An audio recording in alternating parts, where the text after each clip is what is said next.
ઓમ શાંતિ। આજે આપણે એક એવી વાર્તા સાંભળીશું જેના પરથી આપણને વિશેષ કંઈક પ્રેરણા મળે। આજે આ વાર્તા છે એક ઘુવડની અને બતકની। એક બતકનું બચ્ચું હોય છે, એ પોતાના ઝુંડથી અલગ પડી જાય છે। નદીમાં તરતું તરતું એ એક નદી કિનારે વૃક્ષ હોય છે ત્યાં પહોંચી જાય છે। રાત્રિ થવા આવી છે। એ બતકનું બચ્ચું એ વૃક્ષને નીચે એ નદીની પાસે બેઠું છે અને ઉપર ઝાડ પર એક ઘુવડનું બચ્ચું છે। રાત્રિ થતાની સાથે જ એ ઘુવડના બચ્ચાને આ બતકનું બચ્ચું દેખાય છે અને એ પૂછે છે કે તું કોણ છે? કારણ કે ઘુવડના બચ્ચાએ બતક પહેલી વાર જોયું છે, તો એને ખબર નથી કે આ સફેદ સફેદ કોણ છે। એને પૂછ્યું કે તું કોણ છે? પેલું બતકનું બચ્ચું કહે છે કે હું બતક છું। પેલું ઘુવડ કહે છે, જે ઘુવડનું બચ્ચું છે, કે બતક એટલે શું અને તું ક્યાંથી આવ્યું છે? એટલે બતકનું બચ્ચું કહે છે કે હું એ દિશામાંથી આવું છું જે દિશામાં સૂરજ ઉગે છે। તો આ જે ઘુવડનું બચ્ચું હોય છે એ પૂછે છે કે સૂરજ એટલે શું? હવે બતકનું બચ્ચું કહે છે, અરે સૂરજની તને નથી ખબર? સૂરજ ઉગે એટલે તો આખા દુનિયામાં અજવાળું અજવાળું થઈ જાય। એટલે પેલું ઘુવડનું બચ્ચું પૂછે છે કે અજવાળું એટલે શું? હવે આ બતકનું જે બચ્ચું છે એ કહે છે કે તું તારા મમ્મી પપ્પાને પૂછી જો, એ તને બતાવશે કે સૂરજ એટલે શું। હવે ઘુવડનું બચ્ચું જે છે એને જેમ બાળ બુદ્ધિ હોય ને, બાળકને જાણવાની ઈચ્છા હોય, એવી રીતે આ ઘુવડના બચ્ચાને પણ અંદરથી ઈચ્છા છે કે સૂરજ એટલે શું હું જાણું। તો એ એના માતા પિતા પાસે જાય છે અને પૂછે છે કે સૂરજ એટલે શું? હવે ઘુવડના માતા પિતા કોણ હોય? ઘુવડ જ હોય। તો સ્વાભાવિક રીતે એમણે સૂરજ જોયો જ નથી। તો ઘુવડના માતા પિતા જે છે ઘુવડ, એમણે પણ કહી દીધું કે સૂરજ નામની વસ્તુ કોઈ દુનિયામાં છે જ નહીં। પછી એ બચ્ચું બહુ ગર્વ સાથે આવી અને આ બતકના બચ્ચા સાથે વાત કરે છે કે તું કે છે ને કે તારા મમ્મી પપ્પાને પૂછીને આવો। જો હું મારા મમ્મી પપ્પાને પૂછીને આવ્યો, કોઈ સૂરજ નામની વસ્તુ છે જ નહીં। પેલું બતકનું બચ્ચું કહે છે કે સૂરજ છે અને સૂરજથી તો આખી દુનિયામાં અજવાળું થાય છે, તને ખબર નથી? તું ખરેખર પૂછીને આવજા। તો ફરીથી એના માતા પિતા પાસે જાય છે। તો એના માતા પિતા કહે છે કે કોઈ સૂરજ નામની વસ્તુ જ નથી। જો તને વિશ્વાસ ના આવતો હોય ને તો ચલો આપણા ગુરુ પાસે લઈ જઈએ। અને એ બચ્ચાને ગુરુ પાસે લઈ જાય છે। હવે એ બચ્ચું જે છે એ માતા પિતા સાથે ગુરુની જોડે જાય છે પૂછવા માટે। હવે માતા પિતા ઘુવડ છે તો ઘુવડના ગુરુ બી કોણ હોવાના? ઘુવડ જ હોવાના। તો એ પૂછે છે ગુરુને કે સૂરજ નામની કોઈ વસ્તુ ખરી? તો જે ગુરુ છે ઘુવડ, એ કહી દે છે કે સૂરજ નામની કોઈ વસ્તુ દુનિયામાં છે જ નહીં। હવે એકદમ પાકો સ્ટેમ્પ લાગી જાય છે। એ ઘુવડનું બચ્ચું ગેરંટી સાથે આવે છે અને બતકના બચ્ચાને ચેલેન્જ કરે છે કે તું કે છે ને ખોટું જ છે।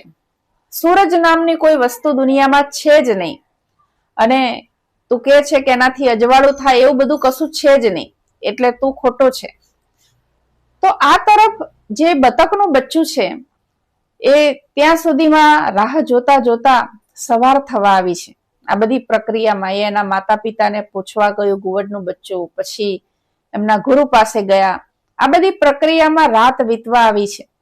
જેવું બતકના બચ્ચાને ઘુવડનું બચ્ચું કહે છે કે જો સૂરજ નામની કોઈ વસ્તુ નથી, કારણ કે મારા માતા પિતાએ પણ કહી દીધું કે સૂરજ નથી અને અમારા ગુરુએ પણ કહી દીધું કે સૂરજ નામની કોઈ વસ્તુ છે નહીં, એટલે તું જે બોલે છે ને એ ખોટું છે। હવે બતકનું બચ્ચું વિચારે છે કે હવે આને કેવી રીતે સમજાવું. ત્યાં એ વિચારે છે કે હવે સવાર થવા આવી છે અને સૂરજ ઉગવાની તૈયારીમાં છે. જેવા સૂર્યનારાયણ દેખાય તરત જ હું ઘુવડના બચ્ચાને બતાવું. એણે કહ્યું કે રાહ જો, થોડીક વારમાં જ હું તને સૂરજ બતાવું. ઘુવડનું બચ્ચું એકદમ ઉત્સુકતાથી રાહ જોવે છે અને જેવું જ સૂર્યની કિરણો નીકળે છે, બતકનું બચ્ચું કહે છે કે જો જો સૂરજ આવી ગયો, સૂરજ આવી ગયો. તો તરત જ ઘુવડનું બચ્ચું કહે છે કે મને તો કંઈ દેખાતું નથી.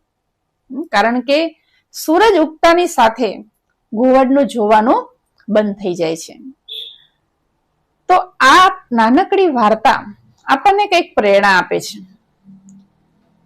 ઘણા બધા મનુષ્યો એવા છે કે જેમને સત્ય સમજમાં નથી આવતું અથવા એ સત્ય જોઈ નથી શકતા.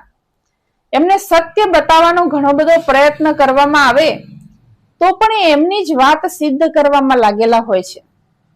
અથવા તો જેને કહીએ કે એવા આસપાસ, જેમ ઘુવડનું બચ્ચું એના માતા પિતા પાસે ગયું તો એ પણ ઘુવડ જ હતા, એના ગુરુ પાસે ગયું તો એ પણ ઘુવડ જ હતા.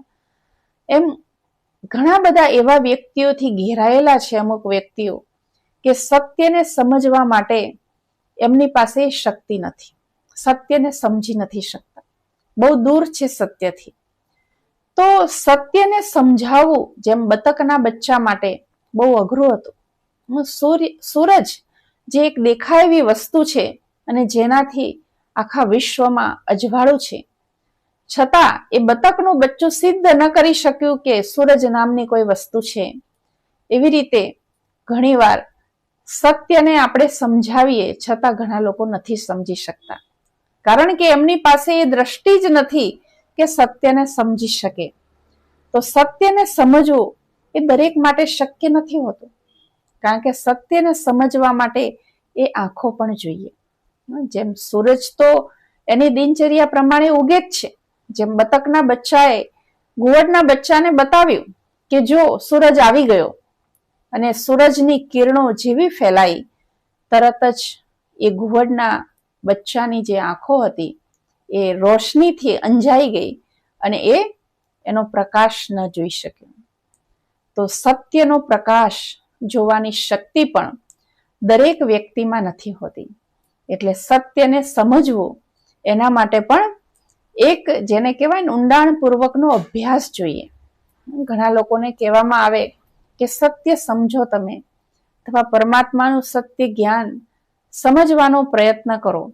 તો મોટા ભાગના લોકો એવું કહેતા હોય છે કે અમારી પાસે સમય નથી, અથવા ઘણા લોકો એમ કે અમે સમજીએ જ છીએ, જાણીએ જ છીએ, પરંતુ ઊંડાણથી એને સમજવા માટે થોડો પણ જો સમય આપણે કાઢીએ, કારણ કે સત્યને સમજાવી શકાય કે બતાવી શકાય, પરંતુ જો સામેવાળું વ્યક્તિ એ જોવા માટે તૈયાર હોય તો, જેમ ઘુવડનું બચ્ચું એ સત્યને જાણવાની એની પાસે આંખો જ નથી, તો બતકનું બચ્ચું બતાવવા તૈયાર છે છતાં એ સૂરજને નથી જોઈ શકતો.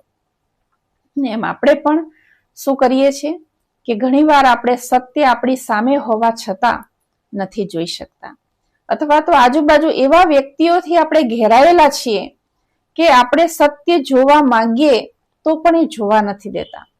જેમ ઘુવડનું બચ્ચું સત્ય જાણવાની ઉત્સુકતા વાળું હતું, પરંતુ એણે જે લોકોની પાસે અપેક્ષા રાખી હતી કે માતા પિતા કે ગુરુ, જે લોકો પોતે પણ સત્યને નહોતા જાણતા, તો એને ક્યાંથી બતાવવાના હતા.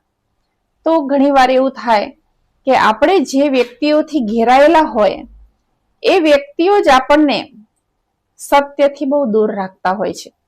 તો આપણે એ ખાસ જાણવું જરૂરી છે કે આપણે કેવા વ્યક્તિઓથી ઘેરાયેલા છે, કારણ કે જો સત્યથી દૂર રાખે એવા વ્યક્તિઓની આસપાસ આપણે ઘેરાયેલા હશો તો આપણે સત્યને ક્યારેય નહીં જાણી શકીશું.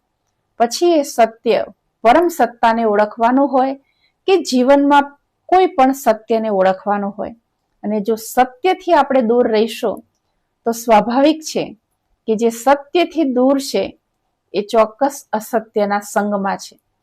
ને તો આજની વાર્તા પરથી આપણે બધા કંઈક પ્રેરણા લઈશું કે આપણે પણ સત્યના સંગમાં રહીએ. જેમ આપણે પરમાત્માને યાદ કરવાના સંગઠનમાં જઈએ તો પણ એને સત્સંગ કહીએ છીએ, સત્યનો સંગ. તો સત્સંગ એટલે સારા સંગમાં જેટલા આપણે રહીશું એટલું જ આપણે અસત્યથી દૂર રહીશું. તો આવી જ પ્રેરણાત્મક વાર્તાઓ સાંભળવા માટે આપ અમારી ચેનલને સબસ્ક્રાઇબ કરજો અને બધાને શેર પણ કરજો. ઓમ શાંતિ.